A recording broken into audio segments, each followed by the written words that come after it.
বৈশাখ মাসে বাংলাদেশে আবহাওয়ায় প্রচন্ড গরম অনুভূত হয়। বাতাসে এত গরম যে এখন দিনের বেলা ঘরের বাইরে পা রাখার উপায় নেই। আবার ঘরের ভিতরে যে খুব আরাম, বিষয়টি তেমনও না। শুধু ঘরের দেয়াল বা ছাদ নয়, আসবাবপত্র থেকে শুরু করে ইলেকট্রনিক ডিভাইস সবকিছুই করে ফেলছে গরম।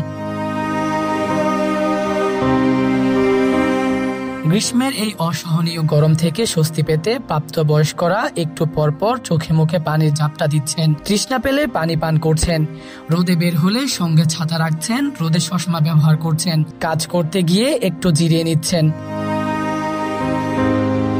কিন্তু শিশু নবজাতকের বেলায় কি হচ্ছে তা শিশুরা ভাষায় প্রকাশ করতে পারে না যে চৈত্রের কাঠফাটা রোদে তাদের কষ্ট হচ্ছে।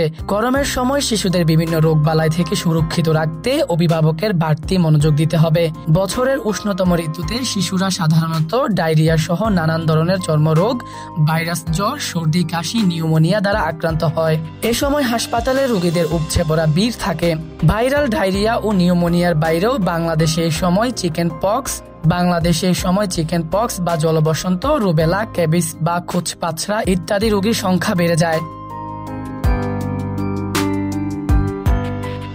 সংক্রমণজনিত ছোঁয়াচে রোগ ছাড়াও শরীর থেকে অতিরিক্ত মাত্রায় ঘাম বেরিয়ে যাওয়ায় তীব্র গরমে শিশুরা হিট স্ট্রোকও আক্রান্ত হতে পারে। তাই এই গরমে শিশুদের বাড়তি যত্ন নেওয়া প্রয়োজন। শরীরে যাতে পানি শূন্যতা দেখা না দেয়, তাই গরমের সময় তরল খাবার গ্রহণের বিকল্প নেই। তাই শিশুদের বিশুদ্ধ ও তরল খাবার খাওয়াতে হবে। তবে 6 মাসের কম বয়সী শিশুদের পানি পান করানোর কোনো প্রয়োজন নেই।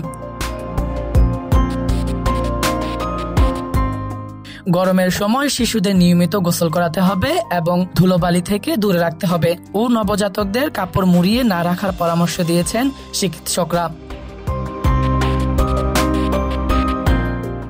ফাহিমুল ইসলাম, ডেস্ক রিপোর্ট, বিডি আর্কাইভ।